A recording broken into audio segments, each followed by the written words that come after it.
Buenos días, profesor. Buenos días, compañeros. El día de hoy nuestro grupo les va a hablar sobre anticonvulsivantes. Siguiente PPT. El resultado del aprendizaje es que al término de la sesión, el estudiante va a inferir qué fármacos indicar para prevenir, diagnosticar o tratar enfermedades que afecten al sistema nervioso, siempre y cuando éstas cumplan con la condición de que estos posean un óptimo perfil farmacocinético, farmacodinámico, de eficacia y de seguridad. En el siguiente PPT les vamos a presentar la reflexión de la experiencia, un caso clínico de un reporte de revisión del síndrome de Stevens-Johnson por uso de la motrigina. Este nos habla sobre un paciente escolar masculino de 6 años de edad con antecedente personal patológico de trastorno de espectro autista y epilepsia, diagnosticado a los 4 años de edad en seguimiento por el Servicio de Neurología Pediátrica, para lo cual recibía un tratamiento con ácido valproico, el cual fue cambiado por su médico de cabecera aproximadamente 12 días previo al ingreso de la institución por la motrigina. Esta fue recetada 2 veces al día, ya que no se conseguía en el mercado el convulsivante anterior. A todo esto, la madre reporta que hace una semana el paciente había completado un tratamiento ambulatorio por faringoamigdalitis con trimetopina y sulfamethoxazole, que ambos son antibióticos, y diclofenaco, que es un AINE, por 5 días. Luego de estos 4 días de haber culminado el tratamiento y 12 días de haber iniciado la terapia con el nuevo anticonvulsivante, el paciente cursa con una aparición de lesiones maculopopulares eritematosas en la región facial y también en ambas mejillas, por lo que es llevado a atención médica y le recetan cetricina sin mejoría. A todo esto nosotros nos generamos una serie de preguntas, como ¿cuál es la posible relación entre el cambio de la medicación antiepiléptica de ácido valproico y la motrigina y la aparición de las lesiones cutáneas en este paciente? Que a lo largo de la exposición vamos a ir disgregando cada una para al final poder responder completamente a todo esto. Ahora sí, vamos a comenzar con la definición y clasificación. En este caso, como tenemos 2 términos importantes, epilepsia y convulsión, va a ser necesario dividirlos y explicarlos cada uno por su parte, comenzando por lo que es la convulsión, siendo este un evento... Perdóname que te corte. Una pregunta sobre el manejo de las diapositivas. ¿Ustedes las comparten entre todos sus compañeros? Deberían. Sí, deberían compartirlo para que puedan de repente tomar nota o de repente seguir de sus... Compártanlos para que antes que continúen, para que de repente quieran tomar nota. Ya lo tienen. Gracias. Y así en todas las exposiciones, ¿no? Primero lo comparten antes de presentar y ya. Las convulsiones, por su parte, son un evento repentino en el que hay una actividad eléctrica normal en el cerebro que va a generar movimientos bruscos, involuntarios y contracciones, las cuales se pueden clasificar en 2 partes: generalizadas, que representa la primera etiología, o sea que no solamente va a ser una área del cerebro la que va a estar afectada, sino que va a ser en general, como dice el nombre, y focales, que van a ser la segunda etiología, que van a irse o enfocarse más en un área, como puede ser la corteza motora.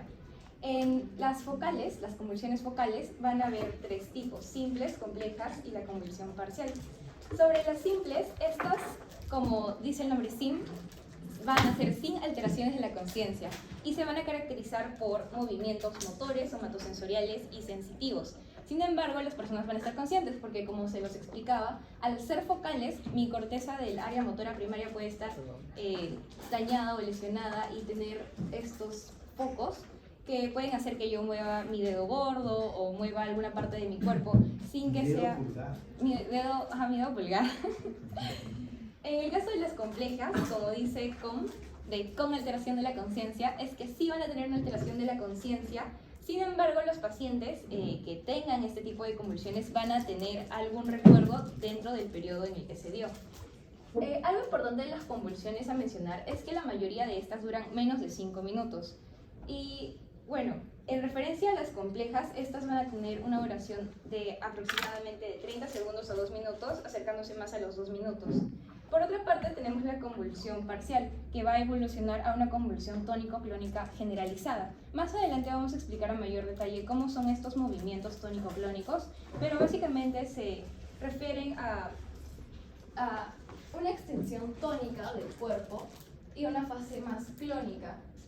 Como vemos acá, la palabra clónica va a hacer referencia a unos movimientos de alta frecuencia muscular, pero exacerbados, a diferencia de mioclónicos, que son un poco más disminuidos, pero que van a tener una alta frecuencia. Ahora, esto, en comparación a las generalizadas, que se dividen en no motoras y motoras, es importante conocer la diferencia en las definiciones, porque a la hora de dar un medicamento, nosotros tenemos que darnos cuenta de cuál tipo es exactamente. En el caso de las convulsiones generalizadas no motoras, tenemos las ausencias, que se caracterizan por la mirada perdida o una persona que se ve ida. También por un tipo de como que remojador de los labios, o sea, los labios y la mandíbula los van a tener en interacción. Y estas pueden dividirse en típicas y atípicas. Las típicas generalmente duran 10 segundos y las atípicas duran 2 minutos. Pero, ¿cómo se relacionan las generalizadas, con las convulsiones focales? En el caso de las complejas, que van a presentar una alteración de la conciencia, también van a tener estas características. Y también duran 2 minutos en relación con las atípicas. Y a la hora de recetar un fármaco, por ejemplo, en estas convulsiones focales, la mayoría o la primera línea generalmente es la carbamazepina y se da con fenitoína. Y la segunda línea es el valproato. Pero en el caso de las no motoras, ya sea ausencias típicas o atípicas, la primera línea es la etosuximida y la segunda es el valproato, pero no se puede dar carbamazepina porque eso va a hacer que las reacciones y estas convulsiones, en este caso las ausencias, sean mucho más fuertes. Por lo que nosotros tenemos que diferenciarlo, y si en caso realmente no podemos deducir cuál es el origen, o sea, si es una convulsión focal, compleja o atípica, podemos dar valproato porque vemos que son la segunda línea que se va a dar en el tratamiento. Ahora, continuando con las motoras, hay que recordar de que estas crisis generalizadas de convulsión van a tener alteración de la conciencia. Como ya explicamos, algunos movimientos se dividen por tónico-clónicas, clónicas o mioclónicas, espasmos infantiles, atónicas, que va a ser la pérdida completa total del tono, y las tónicas, que van a ser una hipertonicidad. Ahora, algo importante antes de pasar a lo demás es este gráfico de acá, que nos dicen una clasificación de los medicamentos, como se los venía explicando, dependiendo de cada tipo de convulsión que haya, ¿no? Aquí ya la focal consciente, la focal con pérdida de la conciencia, va a tener la carbamazepina, fenitoína y valproato, como ya se los mencioné, pero acá también pueden revisar los medicamentos anticonvulsivos de última generación que han salido, de los cuales vamos a explicar en el siguiente PPT. Pero antes de pasar a ello, si lo pueden mover, vamos acá, hay algo que se llama Aura Stage, que es como un antecesor, o sea, va a ser una crisis epiléptica parcial, simple, que se puede convertir en una crisis tónico-clónica. O sea que si una persona está teniendo este padecimiento, está como que en estas características, podría, o sea, pasar a ser algo más fuerte. Ahora sí, para el siguiente PPT, lo primero que vamos a mencionar son las familias de los fármacos antes de pasar allá a definir como tal epilepsia. En un principio, a lo largo de la historia, si le pueden hacer zoom al gráfico de acá, un poquito menos. Ya, los farmacólogos, o en la historia en general, quisieron crear un antiepiléptico o anticonvulsivante único, o sea que nos tratara todas las clasificaciones de convulsiones que hay. Sin embargo, eso no fue posible, y en 1990 hasta los años 2000 se crearon alrededor de 13 a 16 fármacos. Todos estos, bueno, desde el 2000 hasta 1900, van a tener una distribución similar, o sea que van a estar conformados en su forma química por un anillo heterocíclico, el cual va a cambiar sus interacciones, y de eso es que vamos a ver más adelante cómo cada uno tiene un sitio de acción diferente, porque sus características propias van a variar. Sobre los fármacos que hay pues cosas interesantes a mencionar. Por ejemplo, el valproato y la lamotrigina son los más hepatotóxicos, y la carbamazepina, la gabapentina y la tiagabina junto con la vigabatrin, tienen una acción no tan prolongada a diferencia de todos los demás. Estos presentan un tiempo menor.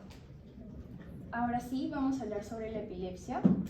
La epilepsia es un desorden crónico que se va a caracterizar por la tendencia a presentar crisis epilépticas. Para esto, ¿qué es una crisis epiléptica?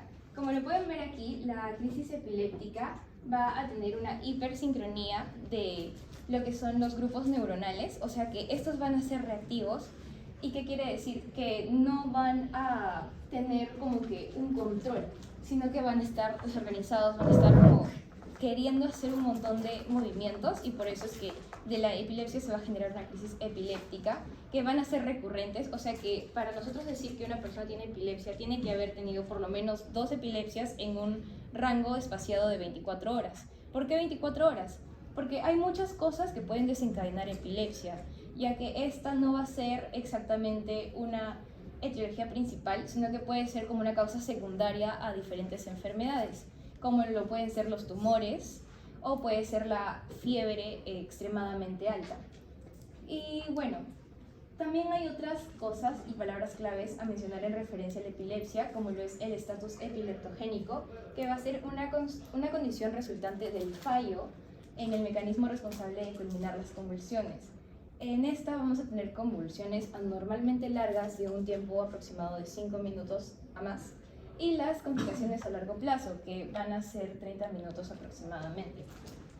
Ahora, la epilepsia refractaria es un tratamiento, o sea, cuando una persona recibe un tratamiento con 2 fármacos a dosis óptimas, pero aún así la condición de la epilepsia permanece y no mejora.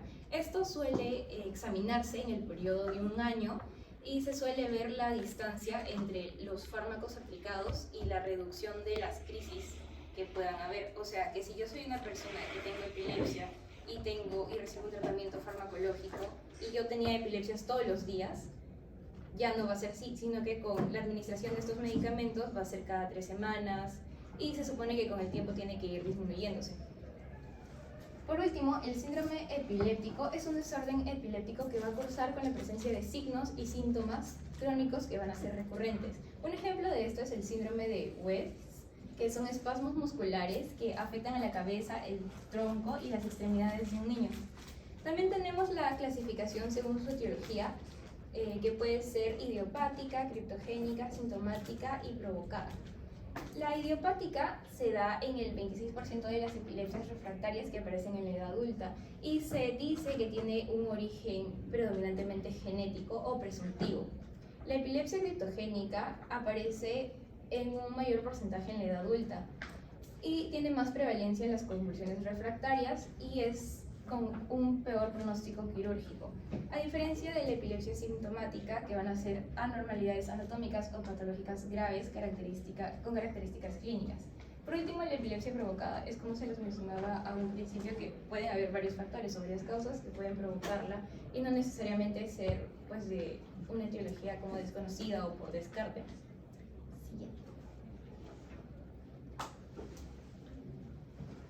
Bueno, ya pasando con la, que es la importancia del tema, vamos a dar aspectos epidemiológicos. Con respecto a la prevalencia, vemos que aproximadamente es de 70 a 100 a 1000 habitantes, lo que representa un 0,67%. En lo que es prevalencia, vamos a ver que van a haber disparidades con respecto a diferentes países y también en lo que es la incidencia. Por ejemplo, cuando hablamos de género, tiende a prevalecer los casos de hombres, por ejemplo, en un 0,69%, eso es en un estudio que se hizo en Dinamarca. A nivel mundial podemos ver que los casos de hombres aumentan y especialmente es en la edad adulta, mayores de 65 años. Mientras que en la edad de 15 a 45, más o menos, los casos entre mujeres y hombres se igualan. Con respecto a lo que son los grupos sociales, por ejemplo, vemos que hay mayor prevalencia en lo que son los países con bajos y medianos ingresos. Se dice que alrededor del 80% de personas con epilepsia residen en lo que son países con ingresos bajos y medianos. Y también vamos a encontrar grupos de vulnerabilidad, por ejemplo, como algunos estudios nos mencionaron que eran, por ejemplo, los veteranos militares, porque son más propensos a tener traumatismos cerebrales. Con respecto a lo que es la incidencia, podemos ver que a nivel mundial se estima que 5 millones de personas son diagnosticadas con epilepsia cada año, De eso, como mencioné, un factor a considerar son los ingresos por países. Vemos que en los países de ingresos bajos y medianos es de un 139 por cada 100.000 personas, mientras que los altos son de 49 por cada 100.000 personas. Y más que nada esta diferencia se ve porque justamente en estos países con ingresos bajos o medianos se ven, por ejemplo, enfermedades endémicas como son la neurocisticercosis o el paludismo. Con respecto a lo que es la mortalidad, vemos que el riesgo de muerte prematura es 2 a 3 veces mayor que el de la población general, y las causas que se asocian son más que nada la SUDEP, que es la muerte súbita e inexplicable por epilepsia, el estado epiléptico, las lesiones y el suicidio, porque recordemos que la epilepsia puede desarrollarse con comorbilidades como la depresión y la ansiedad, etc. Un dato que tenemos que tener en cuenta con respecto a lo que es la SUDEP es más que nada que su tasa de incidencia estimada fue de 1.4 por cada 100.000 pacientes al año, lo cual es 23 veces la tasa de incidencia de muerte súbita en la población general. Otra causa de muerte que hemos visto, asociada a su mortalidad, es que se dice que los primeros años después del diagnóstico son los que tienen más riesgo de muerte y los que le siguen ya van bajando, ¿no? Y bueno, con respecto a la carga de la enfermedad, según la OMS nos dice que representa un 0,5 de la carga mundial total de la enfermedad, que se asocia con la reducción de aproximadamente 20,6 millones de años de vida asociados a discapacidad. El factor que más se asocia a lo que es la carga de la enfermedad son la resistencia a los medicamentos. Vemos que una persona con epilepsia que no es resistente va a tener una vida invariablemente normal.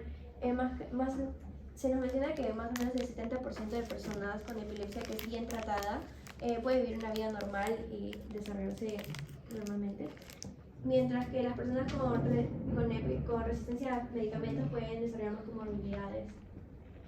Con respecto a lo que es la distribución mundial, vemos que la OMS nos dice que aproximadamente 70 millones de personas en todo el mundo padecen de epilepsia y 2.4 millones de personas son diagnosticadas cada año.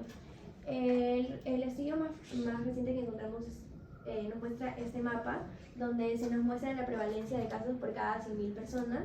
Vemos que en las zonas, las regiones donde más se concentran los casos es en África, más que nada en el este, en el oeste y en el sudeste.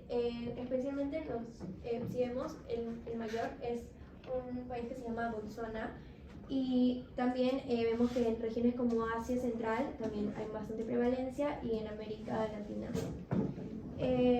Más que nada se asocia con lo que es el acceso a la salud y también con la estimación que tienen algunas personas, o sea, ideas erróneas sobre la epilepsia, que es contagiosa o tienen prejuicios, lo que hace que las personas sientan vergüenza y no se traten o no acudan a establecimientos de salud. Con respecto a lo que es el costo social y económico, las repercusiones que tiene esta enfermedad más que nada es justamente, vimos que a las tasas de empleabilidad, por ejemplo, bajan justamente por los prejuicios o porque las personas sienten vergüenza de su enfermedad. También vemos repercusiones económicas que estas personas cuando tienen una crisis o algo están constantemente yendo a hospitales para poder adquirir medicamentos como los anticonvulsivantes o hospitalizaciones, etc. Y más que nada, si le puedo hacer suma,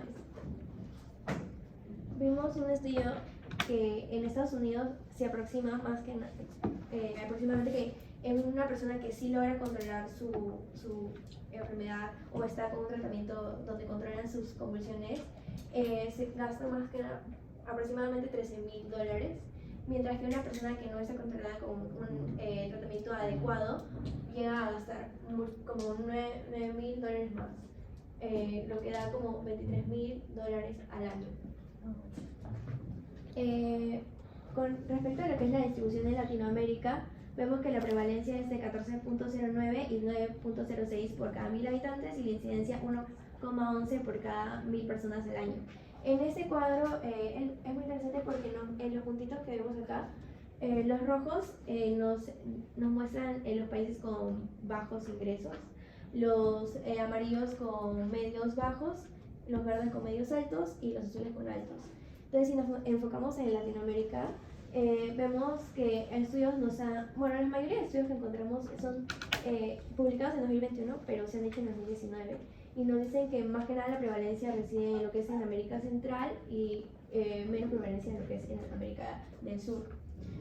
Y bueno, también está relacionado justamente con lo que son sus ingresos, ¿no? Vemos que aquí son medios altos, medios bajos y bueno, altos.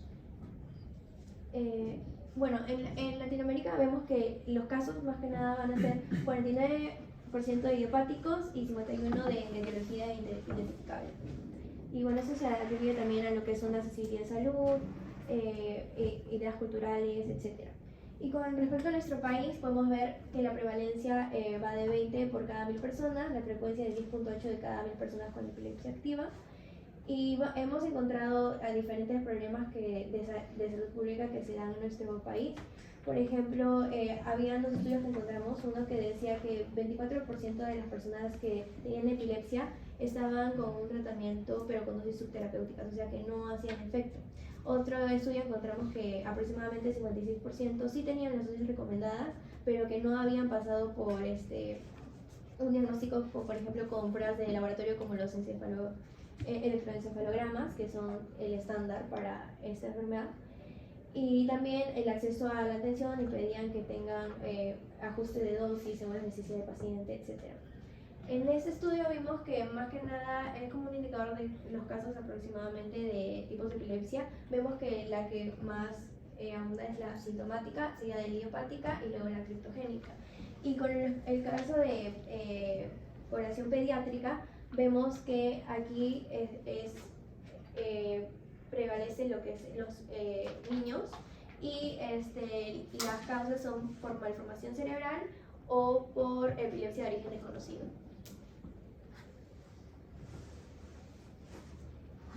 Con respecto a lo que son las bases fisiológicas, sabemos que el cerebro es una red compleja de miles de millones de neuronas, de las cuales pueden haber excitatorias o inhibitorias. ¿Sí pueden hacerle un zoom?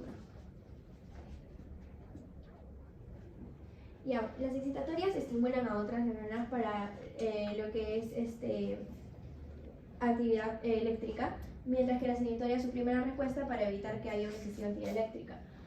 Lo que depende, la respuesta o la excitabilidad de una neurona depende más que nada del valor de su voltaje a través de su membrana. Esto quiere decir, mientras hay más cargas positivas, responde más, y mientras hay cargas negativas, responde menos, ¿no? Acá se produce, por ejemplo, lo que es la despolarización, como es un ejemplo el neurotransmisor del glutamato, y acá una hiperpolarización, como es lo que causa el GABA. En este caso vamos a ver justamente lo que es el glutamato y el GABA, porque son los neurotransmisores que están en desequilibrio durante una convulsión o una epilepsia. ¿Puedes abrir esta? ¿De acuerdo? Sí.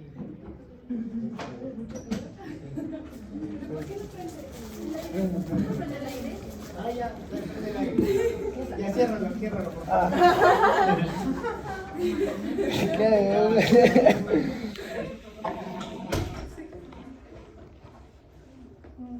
Bueno, el glutamato, que es parte de las neuronas excitatorias, vamos a ver su vía más que nada se sintetiza a través de la glutamina, porque es una aminoácido esencial que no puede pasar por la barrera hematoencefálica.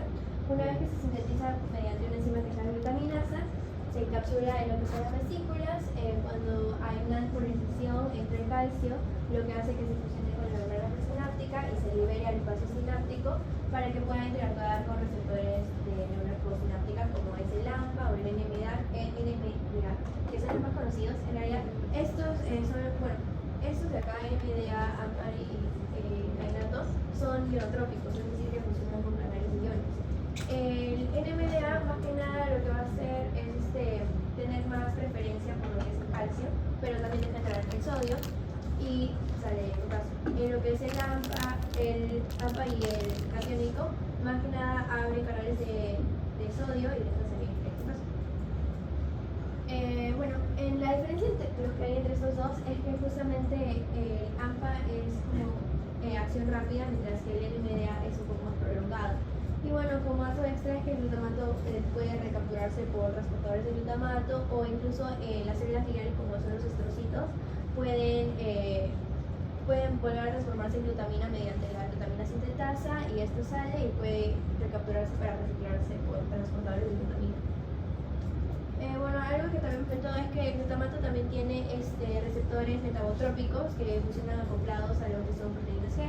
Existen tres clases, el grupo 1, el grupo 2 y el grupo 3. El grupo 1 con sus subunidades, el grupo 2 con sus subunidades y el grupo 3 con sus subunidades.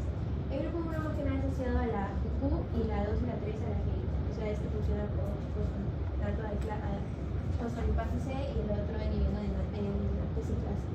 Y bueno, en lo que es el GABA, vamos a ver que el GABA se sintetiza a partir de glutamina, que se convierte en glutamato por la glutaminasa, y el glutamato pasa a ser recién GABA por lo que es el ácido glutámico de carboxilasa. Este se encapsula en lo que es la vesícula. Cuando llega a una espolarización entre el calcio, ayuda a que se fusione la vesícula con la membrana presináptica. El GABA sale del espacio presináptico y lo que va a hacer es que va a interactuar con los receptores de GABA en otras neuronas, por ejemplo, lo que es el A, B y C. En realidad C no es tan común, pero el A y el C son ionotrópicos, funcionan abriendo canales de cloro para que puedan entrar y que haya más cargas en la neurona. Y el B es metabotrópico, funciona con proteínas GI, que lo que va a hacer es bloquear los canales de calcio. Pero de cualquier manera, estos dos buscan que la neurona se hiperpolarice y que no entre cargas positivas, mientras que acá sí entran cargas positivas. Bueno, estos están asociados más que nada cuando se estimulan con la sedación, hipnotizante, relajación muscular, mientras que el otro es con estabilidad neuronal, lo que es la plasticidad neuronal, desarrollo, proceso de aprendizaje, etc. Y bueno, este también se puede recaptar por las células viales como es el astrocito para poder convertirlo en glutamina y que vuelva a ser recapturado. Bueno, con respecto a la fisiopatología y con respecto a los talleres terapéuticos, vamos a tener en cuenta de que, como bien explicaron nuestras compañeras, va a haber un desequilibrio tanto con lo que es el glutamato, que es una inestabilidad, y con el respecto al GABA, que va a haber un menor actual. Principalmente en lo que se refiere al glutamato, vamos a tener a las dianas, por ejemplo, los canales dependientes de sodio, calcio, potasio. También tenemos aquí principalmente una proteína que se encuentra dentro de la vesícula, en la membrana circular, que es la SV2A, que va a estar inhibida por lo que se conoce como el levetiracetam. Y después también tenemos a lo que es al CRMP2. Este de ahí es con respecto presináptico. ¿Ok? Con respecto a lo que es postsináptico, vamos a tener a actuar en lo que es el NAMDA y el AMDA. Luego también en los canales voltaje dependientes tipo T. Y también con respecto a lo que es el EAAT, que se encuentra dentro de las vías. ¿Ok? Con respecto a lo que es el GABA, vamos a tener a lo que es la GABA-T, la GABA-cenasa, la GABA-T1, que es un transportador que va a hacer que el GABA sea recapturado para poder ser reutilizado. ¿Ok? También va a ser inhibido. Luego también tenemos a lo que es el receptor postsináptico, que es el GABA-A y el GABA-B, que también van a ser inhibidos por otros medicamentos que vamos a explicar más adelante, y también el GAB1, que es dentro ya del ACTE, y el GABA-T, como mencioné antes. El siguiente, por favor. Muy bien, ya. Aquí ya podemos observar mejor con respecto a qué medicamentos va a actuar a nivel de cada canal, a nivel de cada receptor y a nivel de cada de la vesícula. Como les mencioné antes, el levetiracetam va a actuar a nivel de lo que es la vesícula sináptica. Pero voy a resaltar principalmente lo que son el valproato, las carbamacepinas, lo que es el diazepam, la etosuximida, y esos 5 principalmente, ¿ok? Primero vamos a tener un accionar en los canales de sodio. Van a ser inactivados totalmente, y aquí tenemos principalmente lo que es el ácido valproico. Este ácido valproico también va a actuar en lo que es a nivel postsináptico, en lo que se llama el NAMDA y el AMDA. ¿Ok? Van a ser totalmente inhibidos por el ácido valproico, por lo que nosotros queremos buscar que no sea captado el glutamato, ya que hay un problema con su secreción.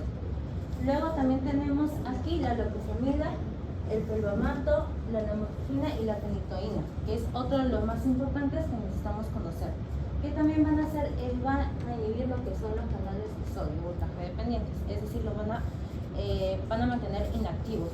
Lo mismo pasa con lo que son los canales de calcio, donde vamos a tener a la gabapentina y la pregabalina.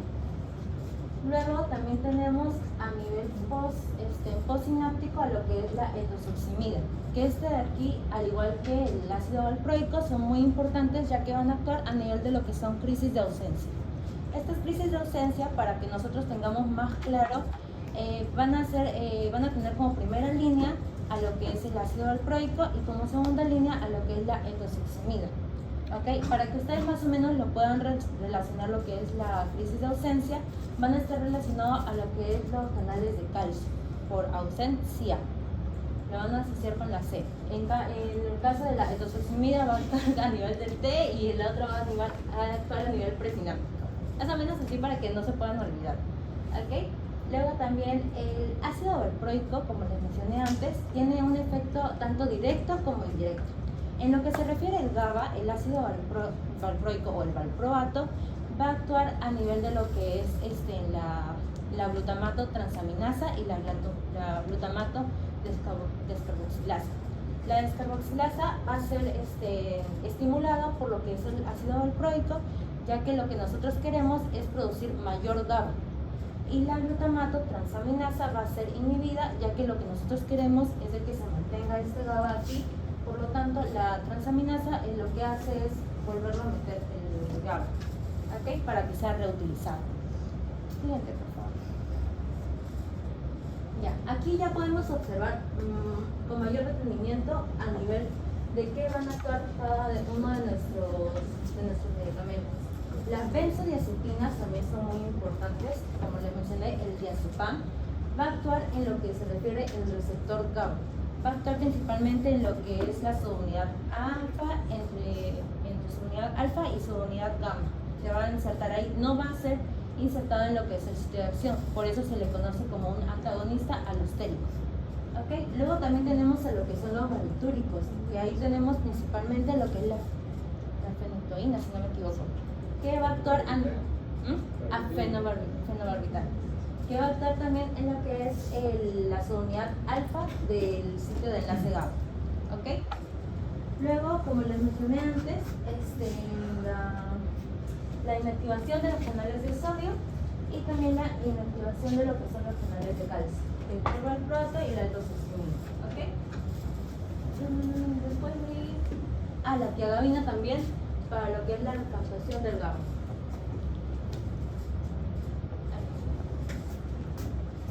Con respecto a lo que son las indicaciones, tenemos que los anticonvulsivantes más que nada se van a recetar porque, en el caso de la epilepsia, como no tiene cura, el tratamiento farmacológico es sintomático y se ajusta a las necesidades de cada paciente, pero en general los anticonvulsivantes lo que van a hacer es tratar de prevenir, de suprimir la generación, propagación y gravedad de las crisis epilépticas.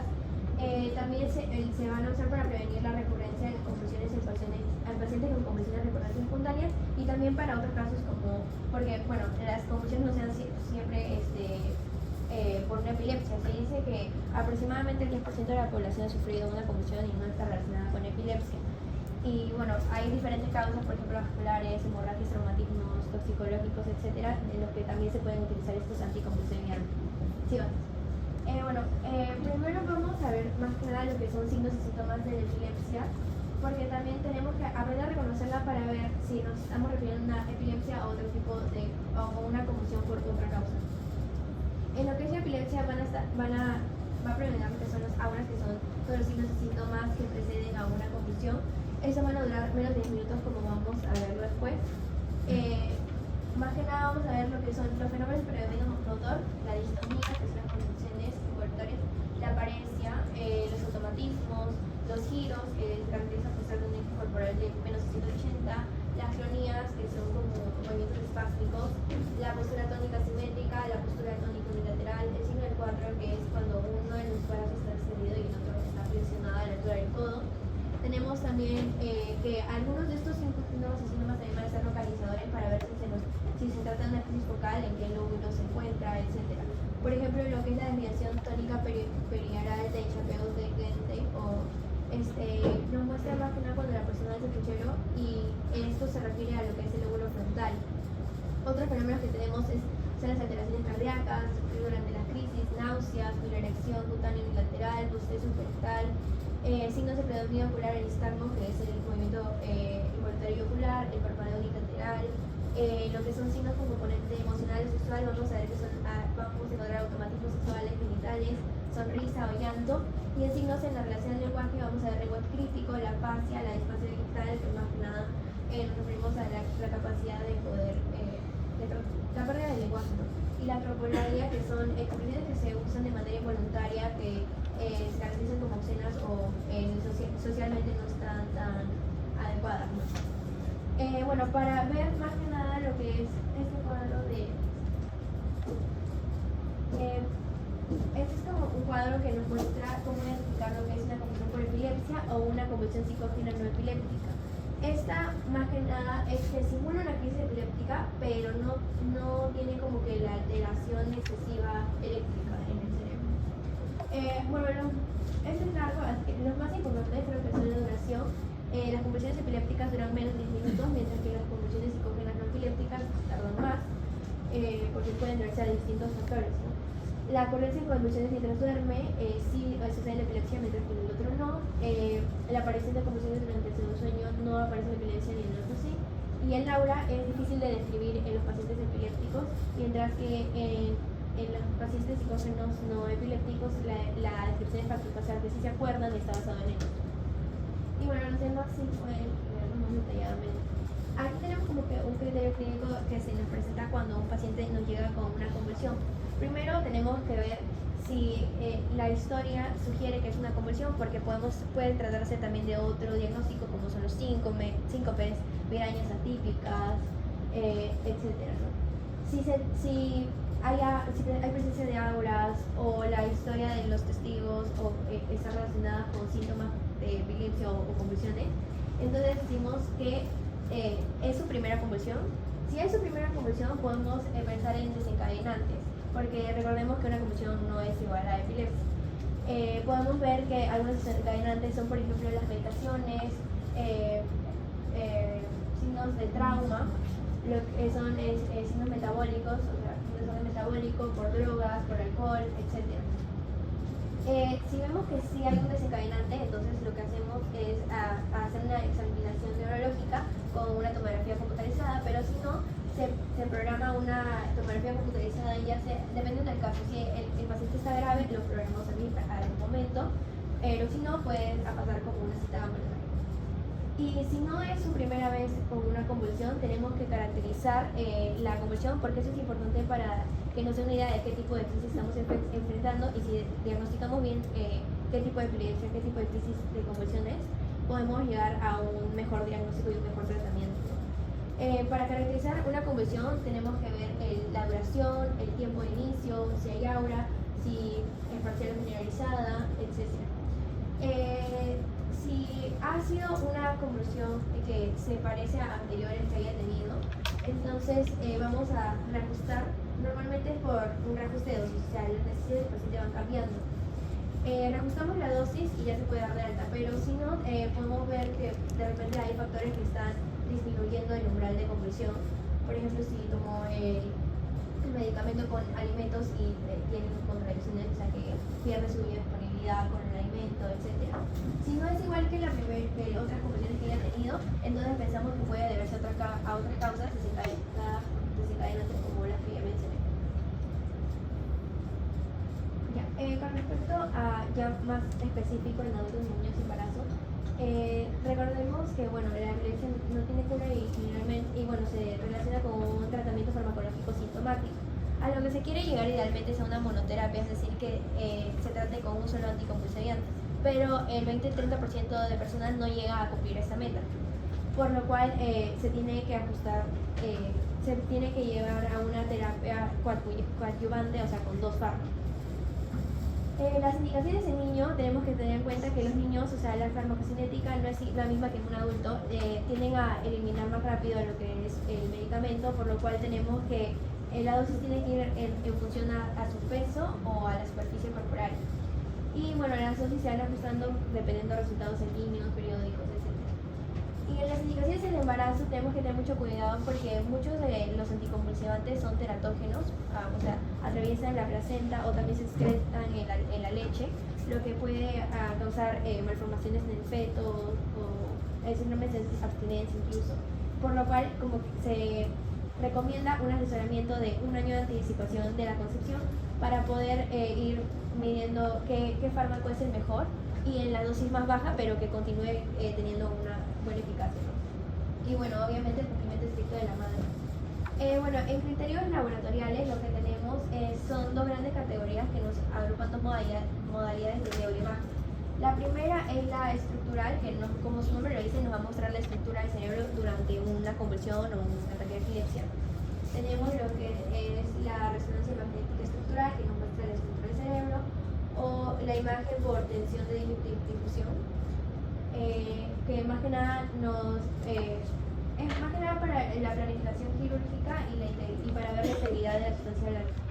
Y bueno, la neuroimagen funcional, como su nombre también lo dice, vamos a ver la función cerebral que ocurre durante los ataques epilépticos o una convulsión.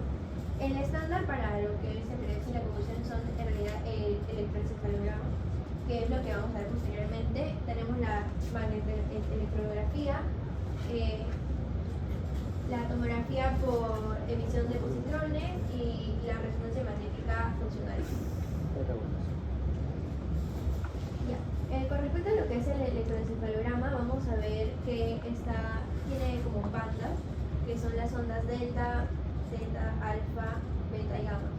La delta, sus frecuencias normales son en Hz, que son 0.5 a 3.5, son de sexta. La teta tiene una frecuencia de 3,5 a 7,5, la alfa de 7,5 a 12, la beta de 2 a 30 y la gamma mayor de 31.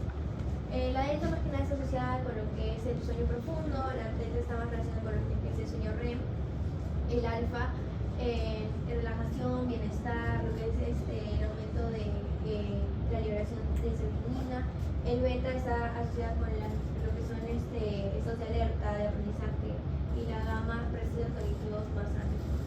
Y bueno, lo que nos sirve esto es que, bueno, en un electroencefalograma normal se ven más que nada las alfas y las betas, y bueno, ambos lados del cerebro tienen un patrón de actividad eléctrica similar. Mientras que en un estado epiléptico o una convulsión vemos como estallidos de actividad eléctrica, y estos más que nada hay como ondas que son patológicas, por ejemplo la punta, la onda aguda, la punta onda, la polipunta, etc. Y estos tipos de onda nos van a ayudar también a lo que es el diagnóstico más específico de cada crisis. Por ejemplo, en las crisis generalizadas vamos a ver las que son más comunes, lo que es la punta onda generalizada, y que aumentan las ondas en más de 2,5 Hz. Por ejemplo, acá tenemos lo que son las ausencias infantiles y juveniles. También tenemos que, por ejemplo, la polipunta onda generalizada es más común en lo que es la mioclónica juvenil, y así con diferentes tipos de epilepsia. Con respecto a lo que son los criterios clínicos, cuando tratamos con un anticonvulsionante podemos tener una buena respuesta o una respuesta fallida. Cuando hay una respuesta, hablamos que es completa o parcial. Si es completa, vamos a ver que estamos ante un anticonvulsionante que sí está funcionando. Cuando es parcial, es que sí hay una reducción de la frecuencia de las convulsiones, pero igual sigue teniendo. Entonces, lo que puede pasar es que necesita un reajuste de dosis para llegar a la dosis adecuada, o también podemos pensar en que necesita un tratamiento coadyuvante, o sea, con otro anticonvulsionante. Y por eso adicionamos uno de prueba. Y cuando falla, vemos que es más que nada por una reacción adversa al medicamento, o falla de eficacia, o ambos combinados. Y en ese caso tenemos que recetar lo que es un anticonvulsionante adicional de prueba. Eso es con el caso de lo que es epilepsia. Cuando es el caso de otra causa, como un desencadenante metabólico, trauma, vascular, por infección, etc., primero tenemos que ver si se puede resolver la causa. Si se puede resolver sin la decisión de anticonvulsionante, entonces normal. Si no, tenemos que empezar a administrarle un anticonvulsionante según sea el caso. Si no funciona, entonces no lo podemos ejecutar de manera abrupta, sino bajamos la dosis de ese anticonvulsionante y probamos con otro. Si no funciona, podemos pensar en un tratamiento en combo, o sea, como que coadyuvante con dos anticonvulsionantes, o podemos intentar con una tercera opción, pero de todas maneras bajando la primera y subiendo la que sí. Y si no, también se puede pensar en lo que es, por ejemplo, la estimulación del nervio vagal o lo que es una cirugía.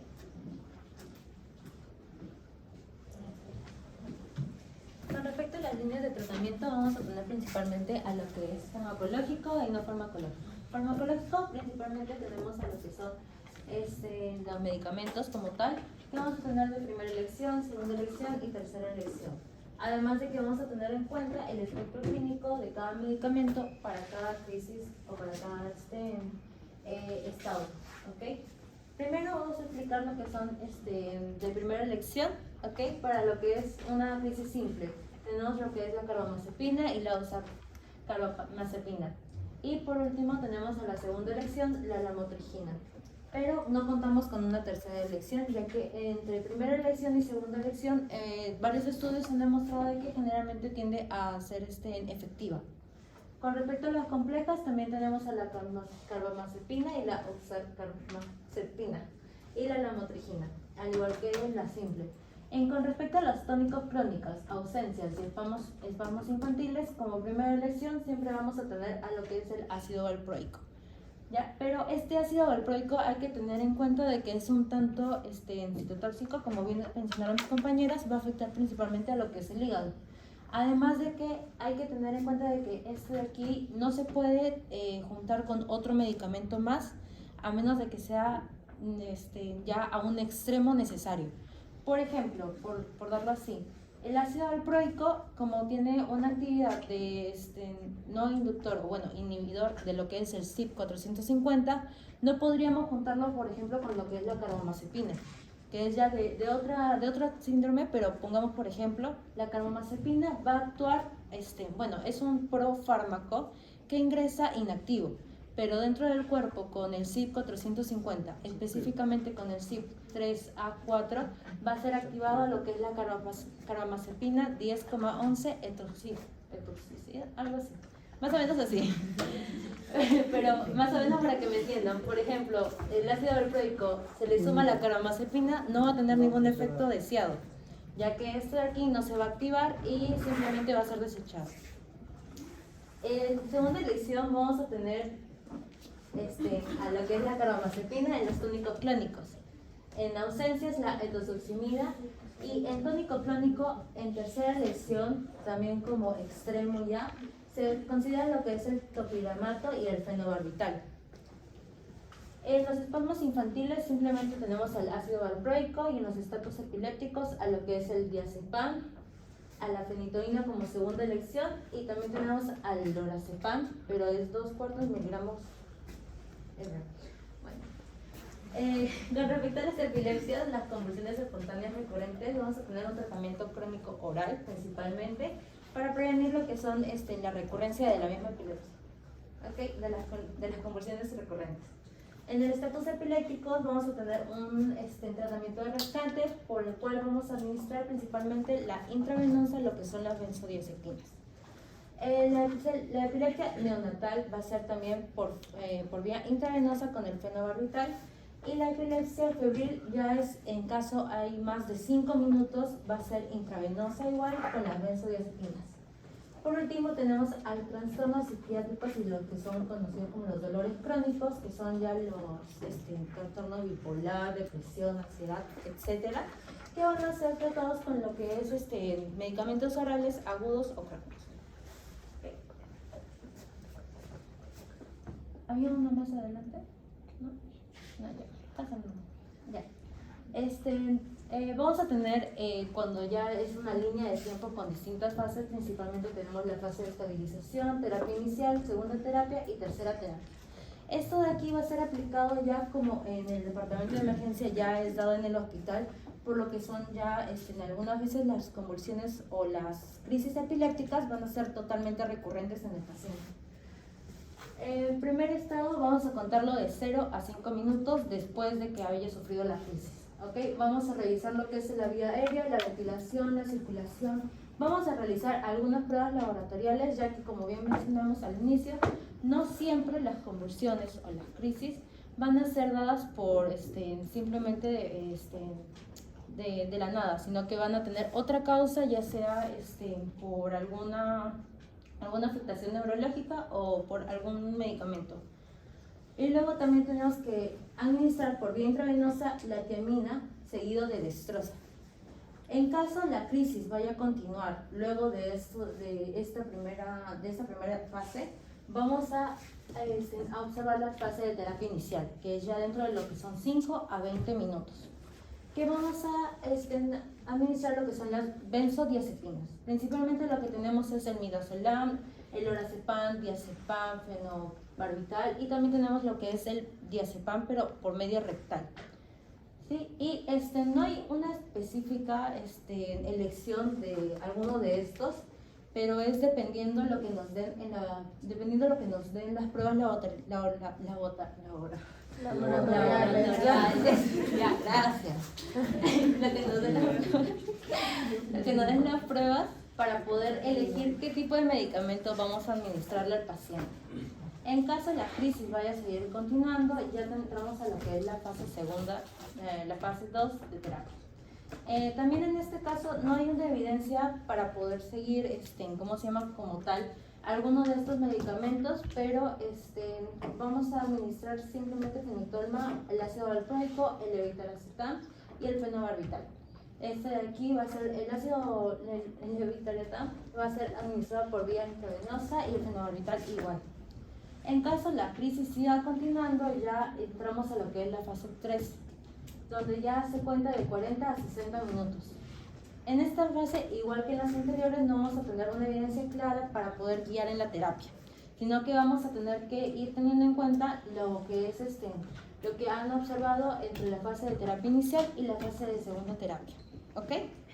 Y también dependiendo de cómo ha reaccionado el paciente a un medicamento que se le ha dado en cada fase.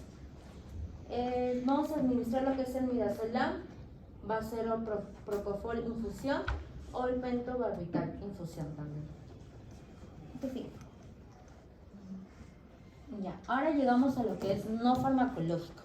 En estos casos es porque ya hay una farmacoresistencia del propio paciente, donde vamos a tener que acceder a lo que es dieta cetogénica, la cirugía de epilepsia y la estimulación de lo que es el nervio vago. En lo que es dieta cetogénica no se sabe el mecanismo de acción como tal, pero sí se tiene en cuenta de que gracias a las grasas que una persona consume, los mismos fosfolípidos van a producir una estabilización de la función simpática a través de la producción de lo que se conoce como el UPS. ¿Ok? Luego, con respecto a la cirugía de epilepsia, va a ser indicadas en pacientes con farmacoresistencia, como les dije, que ya tienen una crisis extremadamente grave y frecuentes. Ahí ya, ya no se hace nada más porque ya las crisis como tal no van a dañar el estilo de vida de la misma persona. Y con respecto al nervio vago, va a ser utilizado como coadyuvante en epilepsias focales y generalizadas refractarias cuando no son candidatos a cirugía, ya sea por distintos factores que el médico va a determinar. ¿Okay? Ahora vamos a hablar al respecto de la farmacocinética. En este primer gráfico vamos a hablar sobre las benzodiazepinas, los inimostibelenes y las oximinidas. Las benzodiazepinas tenemos el diazepam, todos estos, diazepam, carbamazepina, excepto etosuximida, van a tener una absorción por vía oral. La etosuximida en este caso va a absorberse el 80% en el tubo digestivo, y a comparación de estas otras va a tener una poca o una baja unión a proteínas. En el caso del diazepam vamos a ver que la biodisponibilidad es del 100%, mientras que el de la carbamazepina es del 75% al 80%. Las benzodiazepinas se caracterizan por ser altamente solubles en lípidos y el diazepam y las carbamazepinas van a ser poco hidrosolubles. Hablando de la distribución, el diazepam y la carbamazepina ambos se van a distribuir al cerebro, al tejido adiposo, al hígado y en el caso de las carbamazepinas al LCR, a diferencia del diazepam. También se sabe que al respecto del diazepam, se va a distribuir especialmente rápido con una tasa media de redistribución de aproximadamente 1 hora, mientras que la carbamazepina va a ser de 4 a 12 y en el caso de la etosuximida va a ser de 3 a 7. Bueno, esta es la concentración máxima a la que llega la etosuximida. En este caso, la etosuximida no se va a distribuir al tejido adiposo y su volumen de distribución va a ser menor en referencia. Al respecto del metabolismo, van a pasar por el hígado, por el citocromo P3A4, y en el caso de la carbamazepina, esta va a ser convertida en su metabolito por justamente este citocromo, pero también va a inducirlo, haciendo que mejore de esta manera el metabolismo que posee. El diazepam, por su parte, también va a tener una Emax según el paciente de 20 a 50 horas, y por el contrario, la carbamazepina va a ser de 12 a 17 horas. Por la parte de las etosuximidas, estas se van a metabolizar en el 80% en el hígado, y también va a ser por el mismo citocromo P3A4, y su principal metabolito derivado va a ser el hidroxietileno. La excreción de todas va a ser por vía renal, y en el caso del diazepam y la carbamazepina van a ser excretados de forma de metabolitos glucurónicos, y en el caso de la etosuximida, pues básicamente el promedio de excreción va a ser de 40 a 50 horas y de 30 horas en los niños. Siguiente. Con respecto a otros fármacos, vamos a tener lo que es la hidantoínas, la fenizoína, los barbitúricos anticonvulsivos, tenemos la fenobarbital, pero también podemos tener lo que es la pirmidona, tenemos el felbamato. Para hacerlo rápido, bueno, la absorción en estos tres es lenta. En este se va a dar más que nada en vía oral y parenteral, en este lo mismo, pero también hay rectal. Y el felbamato más que nada es oral si queremos que sea completa. Vamos a tener, restricciones con los alimentos, porque sí van a haber un cambio notable en su biodisponibilidad si se consume con alimentos. En como las sales se absorben más rápidamente que los ácidos, vamos a ver que se recomienda tomarlo con una solución diluida o con el estómago vacío. Y en el felbamato vemos que no hay restricciones, se pueden consumir con alimentos. En lo que es la biodisponibilidad, va de un 80 a 90, va de lo que es de un 90 a 100, va de un 80 a 100, y tiene que ser completa o superiores a 90. Lo que es la distribución, sí, la fenitoína, vamos a ver que puede atravesar lo que son las barreras hematoencefálicas y la placenta, y en también vamos a ver que puede atravesar la barrera placentaria, la barrera hematoencefálica, y también puede expresarse en la leche. Y en el felbamato también vamos a ver que solo se puede expresar en la leche. Lo que es unión a proteínas, vemos que el fenobarbital tiene una unión de 40 a 60, en tiene una unión de 90%, es por eso que su valor de distribución es muy menor. Y en lo que es el felbamato, vemos que su unión a proteínas sería en un 25-35%, y es por eso que su volumen de distribución es de unos 0,8 litros por kilogramo. En lo que es el metabolismo, los tres se metabolizan por el hígado, van a pasar por diferentes CYP que pueden ver ahí. Generalmente la fenitoína se va a metabolizar en metabolitos inactivos, como son estos de aquí, y el fenobarbital va a ser inactivado por enzimas microsomales hepáticas. Y en el felbamato vamos a ver que se puede transformar en monocarbomato, o estos metabolitos de acá. En lo que es la excreción, más que nada se va a ver en lo que es en orina. En la fenitoína vemos que se excreta en un 5% de la orina. En el fenobarbital, lo que es orina, y también es dependiente del pH, o sea que cuando la alcalinización de la orina sea mayor, la fracción excretada va a ser mayor. El felbamato, el menos del 5% de dosis administrada por vía oral se recupera en heces, y la mayor cantidad se recupera se ve en la orina, ¿no?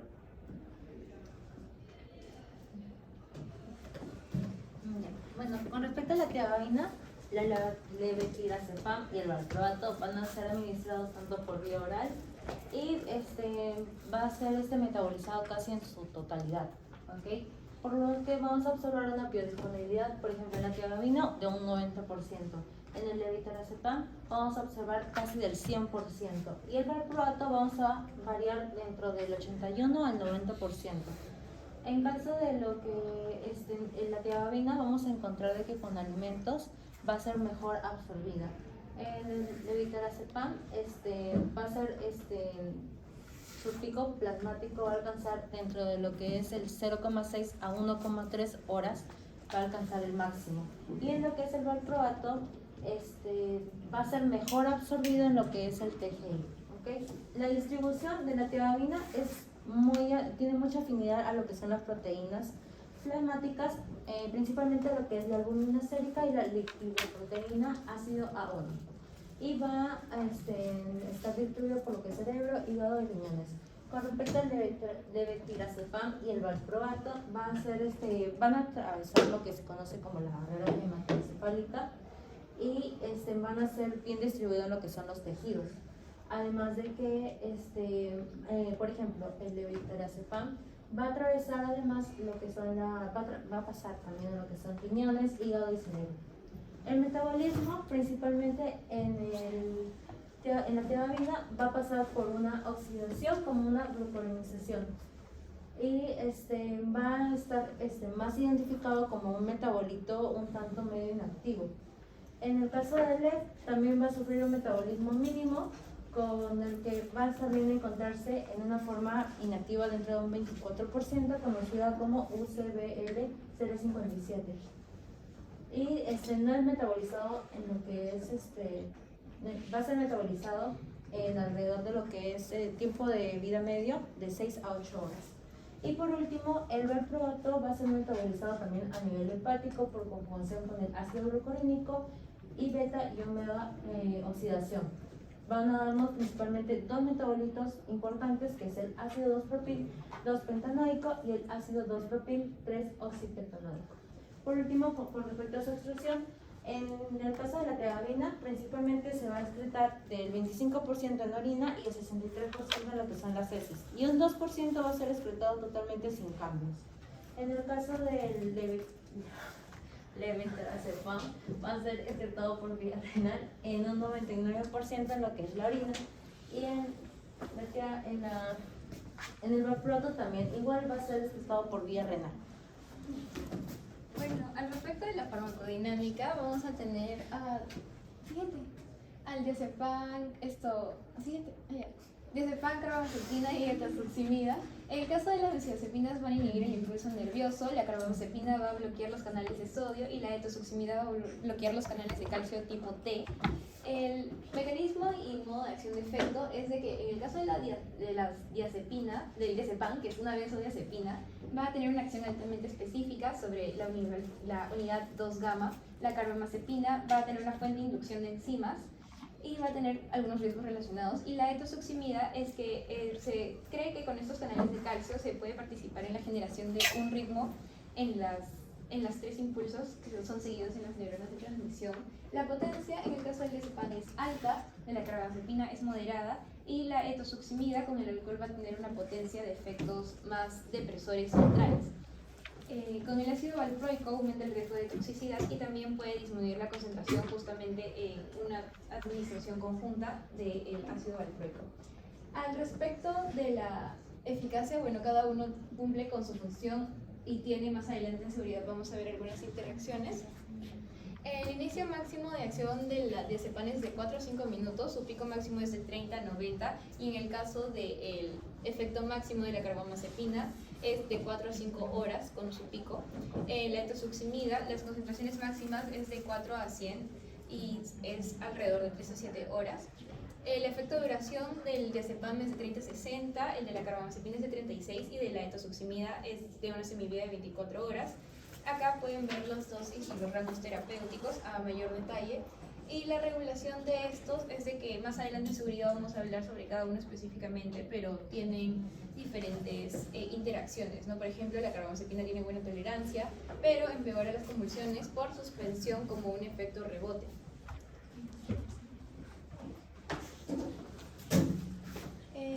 Para hacerlo rápido, la meditoína lo que va a actuar es en los canales de sodio para, los va a inhibirlos para que evitemos que se sigan dando despolarizaciones y que sigan dándose actividad eléctrica excesiva. El fenobarbital va a actuar lo que es en los receptores de GABA para que puedan potenciarlos y que entren más cargas negativas, porque ahorita lo que tenemos en una epilepsia, una convulsión, son mayor carga positiva, entonces lo que necesitamos es cloro, que son carga negativa. Y el flevamato vamos a inhibir las respuestas de lo que son el receptor NMDA que es el receptor de lo que es el glutamato. Entonces, si lo inhibimos, ya no va a haber una respuesta con cargas positivas, ¿no? Bueno, esos son los modos de efecto. La potencia, lo que vemos es de que la fenitoína es moderada, porque si bien es cierto es un potente inductor enzimático, hay otros fármacos que también pueden disminuir su concentración. El fenobarbital sí es un potente inductor enzimático y el flamato es relativamente potente dentro de su clase. Con eficacia de fenitoína vamos más que nada a eficacia en lo que son convulsiones tónicas y mioclónicas, pero no para la ausencia. Y en la fenobarbital lo que vamos a ver es las convulsiones clónico-clónicas generalizadas y no es tampoco efectivo para la ausencia. Y en fenómato vemos que acá hay una cosa especial porque el uso de fenómato está siendo más restringido justamente para los casos de convulsiones focalizadas en adultos y para el síndrome de Lennox-Gastaut en lo que es niños. O para pacientes que, bueno, el tratamiento no está respondiendo a otros anticonvulsivantes. Bueno, el inicio de acción y efecto y la duración de efecto pueden ser igual que las dosis y rangos terapéuticos, y con lo que es regulación vemos que, bueno, la mayoría tiene un riesgo de dependencia y de tolerancia. Vamos a saltarnos ya de frente eficacia por cosas del tiempo. Aquí principalmente nos vamos a centrar en lo que es este artículo de efectividad frente a los medicamentos. Principalmente vamos a observar lo que es este primer cuadro, donde se va a comparar la eficacia de lo que son la inhibición o la poca aparición de lo que son las epilepsias postraumáticas en lo que son las lesiones cerebrales. Y vamos a observar primero que en lo que es la fenitoína junto al levetiracetam va a ser el que mayor eficacia muestra frente a los demás. Y aquí va a ser comparado con solamente el levetiracetam, la fenitoína tal cual sola, la fenitoína con el fenobarbital, con una muestra placebo, con lo que es la lacosamida también. Y vamos a observar que el que tiene menor eficacia frente a todos los demás va a ser el ácido valproico. Aquí está, el valproico, el valproato. Porque en el estudio nosotros lo que más queríamos resaltar, o bueno, lo que más se resaltó dentro de todo el metaanálisis en red, es de que el fenobarbital en conjunto con el levetiracetam, en las otras gráficas también se observó mucha eficacia para lo que era después la probabilidad o lo que reducía la aparición de lo que son las convulsiones tempranas, poco después de haberse administrado el medicamento, y lo que es la aparición de las crisis convulsivas otra vez, pero en un tiempo más largo después de la aplicación del medicamento. Por último, el cuadro también que más nos importa es este de aquí, ya que nos mide la tasa de muerte o la tasa de mortalidad, mejor dicho, de cada uno de estos medicamentos. Y como podemos observar, el que mayor eficacia muestra para lo que es la poca probabilidad de muerte es el levetiracetam, frente a lo que es el valproato, que como nosotros mencionamos durante toda la exposición, es un medicamento altamente hepatotóxico, lo que generó en la mayoría de los participantes del estudio una muerte. ¿Sí? Ahora vamos a hablar al respecto de seguridad. Lo más importante de saber al respecto de esto es que todos literalmente van a tener interacciones con el proceso de gestación, y que también si se administran durante van a tener una excreción en la leche materna. Ahora, uno no puede prohibirle a una mujer embarazada que no tenga hijos, porque si tiene epilepsia no va a poder o no puede ser prohibida de esto. Entonces sí se van a tener que administrar. Sin embargo, van a haber algunos, como el valproato, que van a tener unas dosis más con efectos teratogénicos a diferencia de los demás. Por lo que a una mujer epiléptica que desee pasar por este proceso de gestación y procrear, pues tiene que administrarse dosis de ácido fólico 3 semanas antes, me parece, que una mujer normal, ¿no? Para evitar justamente las alteraciones y malformaciones congénitas. En el caso de seguridad lo hemos dividido por ureicos cíclicos, tricíclicos. ¿Ah? 3 meses. En el caso de la fenitoína, van a tener diversos RAMs, como el nistagmo, que es el movimiento acelerado de los hombros, las ataxias, que es la disminución en la contracción muscular, o sea que van a sentirse débiles. En general todos, o sea, los fármacos van a tener como contraindicación la hipersensibilidad al mismo fármaco, o sea que no reaccionen de una manera correcta. Ya mencioné lo del embarazo y lactancia. En el caso de la fenitoína, vamos a ver que va a tener un riesgo de convulsiones con antidepresivos tricíclicos, como lo es la amitriptilina. Y el monitoreo pues, puede generar toxicidad. Y también en el caso de pacientes bien controlados se recomienda determinar concentraciones séricas del fármaco cada 3 semanas. El fenobarbital se tiene que monitorear los niveles de colesterol y el control dietético. Vamos a ver que va a aumentar su toxicidad hematológica con metrotexanato. Y en el siguiente PPT vamos a ver otros fármacos como lo es la carbamazepina, que va a tener como contraindicación, yo lo mencioné, la hipersensibilidad, va a ser un hepatotóxico, va a generar anemia aplásica y leucopenias. Vamos a ver que al respecto del monitoreo se tienen que monitorizar los niveles en caso de aumento de crisis en niños, en embarazadas, y que este va a tener una inducción de las enzimas hepáticas y va a reducir su efecto con algunos medicamentos como la warfarina o bloqueadores de canales de calcio. En el caso de la gabapentina, el principal efecto secundario va a ser la sedación y la ataxia, contraindicaciones la hipersensibilidad y bueno, va a disminuir su biodisponibilidad al administrarse con antiácidos. Y tenemos que valorar el beneficio y riesgo de terapia prolongada en niños y adolescentes. Al respecto de los diversos, vemos el valproato, que va a tener como RAMs la anemia, la trombocitopenia y el aumento de peso. La endosuximida va a tener náuseas, anorexias y cambios en el estado de ánimo. Vamos a ver que todos estos van a tener interacciones distintas. En el caso del valproato, va a disminuir el aclaramiento con el felbamato y va a aumentar sus concentraciones séricas por el felbamato también y la fluoxetina. En el caso del monitoreo, en el caso del valproato tenemos que vigilar la aparición de signos de ideación y comportamiento suicida, y en el caso de la etoxoximida el fármaco pues tiene que administrarse en una sola dosis diaria. Siguiente. Acá podemos ver otros más como el diazepam y la tiagabina. Siguiente. Acá también pueden ver otros que los pueden recibir, o sea, verificar con mayor detenimiento después. El felbamato por su parte se monitorea signos de hepatotoxicidad y va a disminuir sus concentraciones plasmáticas en un estado estacionario de la carbamazepina. Ahora, para hablar sobre el caso que presentamos al inicio, ¿qué factores podrían aumentar la susceptibilidad del paciente a experimentar reacciones cutáneas adversas? Estábamos hablando acá del síndrome de Stevens-Johnson. Vimos que nuestro paciente fue en un primer momento tratado con ácido valproico y luego se le administró la motrigina, pero también hubieron algunas interacciones por la faringoamigdalitis que tuvo con otros medicamentos como lo fue la sulfa-metaxolona y la trimetridona. ¿Ustedes creen que todos estos medicamentos por los cuales pasó nuestro paciente conllevaron a que se tuviera una reacción muchísimo más fuerte de lo que es el síndrome de Stevens-Johnson? Sí.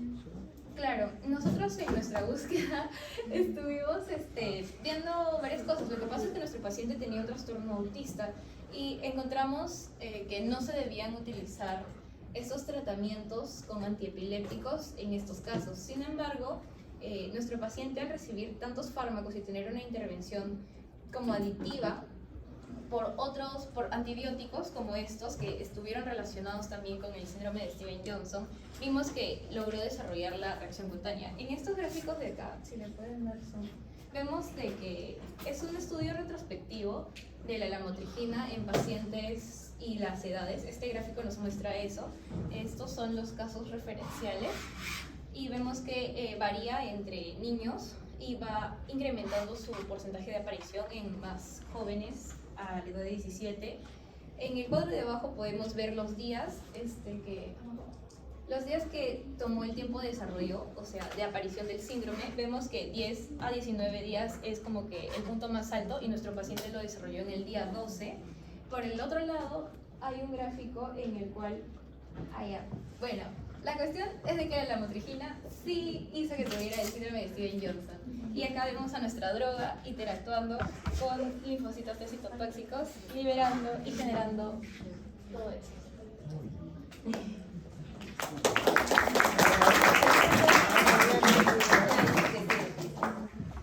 ¿Qué? ¿Sí? Vamos.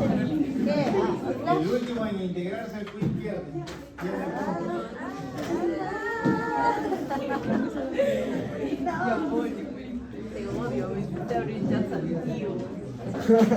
Muy bien. Yo tengo una sola pregunta para ustedes mientras se integran al quiz. Vampiros. ¿Qué anticonvulsivante genera hiperplasia gingival? Ay, pero ahorita. Fenitoína. Ese es un caso muy común. Viene en el examen, por cierto.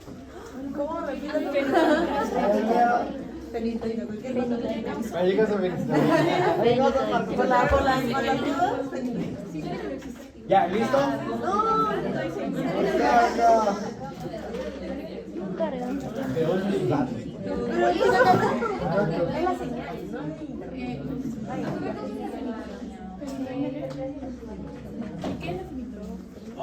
Una hidantoína, pues, de la que has hablado mi compañera tanto, que bloquea los canales de sodio. Dice el código no, vale. Dice que no es válido. 21. Anótalo en la pizza. 21. 21.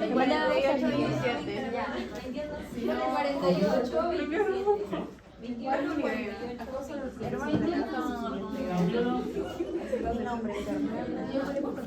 ¿Cómo me llamo? Ya.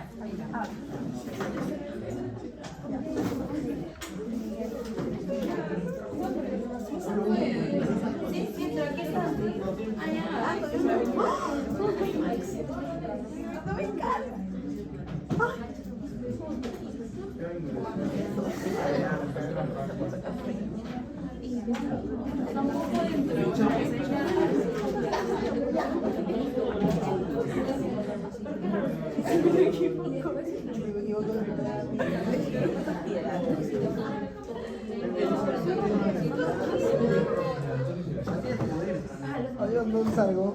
Sofía una rato salgo.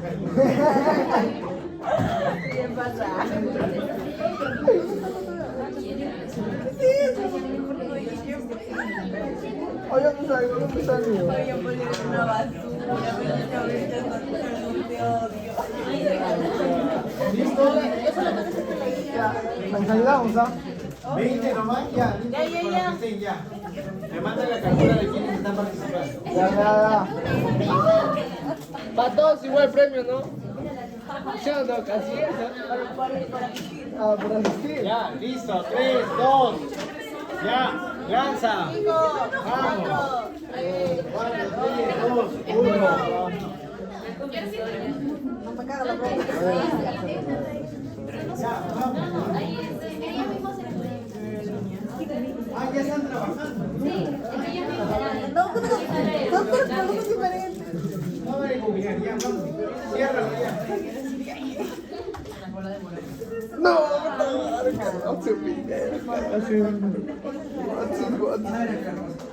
claro, hace líder eso.